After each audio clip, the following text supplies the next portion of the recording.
Caption Close Caracas, Venezuela, AP, Marilyn Pitry recalls taking her family on evening strolls at Christmas time through Altamira Plaza in Venezuela's capital, soaking up the dazzling lights and giant tree made of light bulbs in a display that once drew comparisons to New York City's Rockefeller Center.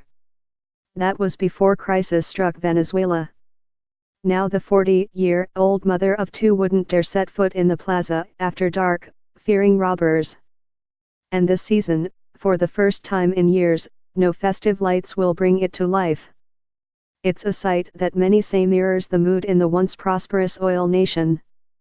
Middle-class residents have cut back on gifts and struggle to afford basic ingredients needed to cook traditional Christmas dishes.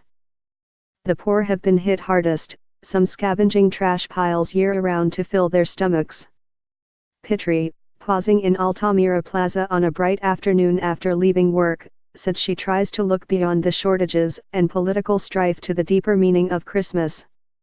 As Catholics, we celebrate the birth of Jesus, she said. But it's not the same as before.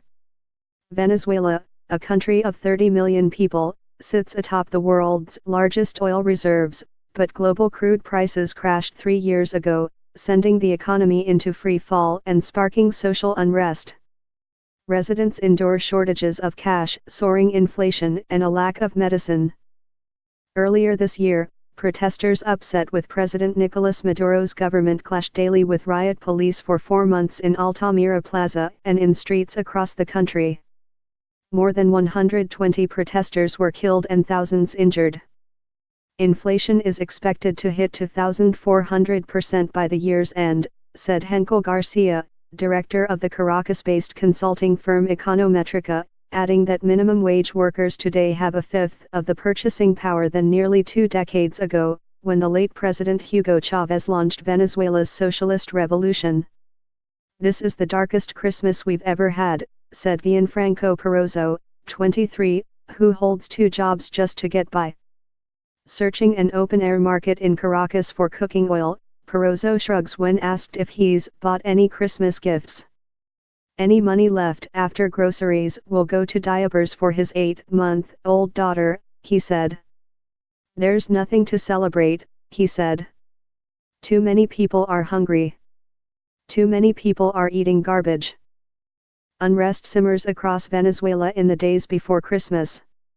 Gasoline shortages in 2 states left long lines at filling stations, and residents in a community on the outskirts of Caracas protested food shortages one night, setting piles of garbage on fire, according to Twitter accounts. Water rationing is common, and a midday blackout lasting 5 hours struck millions in Caracas and 2 neighboring states a week before Christmas. Millions of others desperate for work have fled Venezuela. Antonieta Lopez, 35, will celebrate this Christmas for the first time without her husband, forced to find a job in Chile nearly a year ago when work dried up at home. Still, money is tight, and Lopez said she could only afford to buy her son, Matthias, 2 items from his wish list: a Captain American action figure and a pair of Star Wars masks. Sitting next to her on the steps of a quiet plaza, her mother, Evelyn Avellaneda, 70, said she's not able to buy things she'd normally put on the dinner table for Christmas.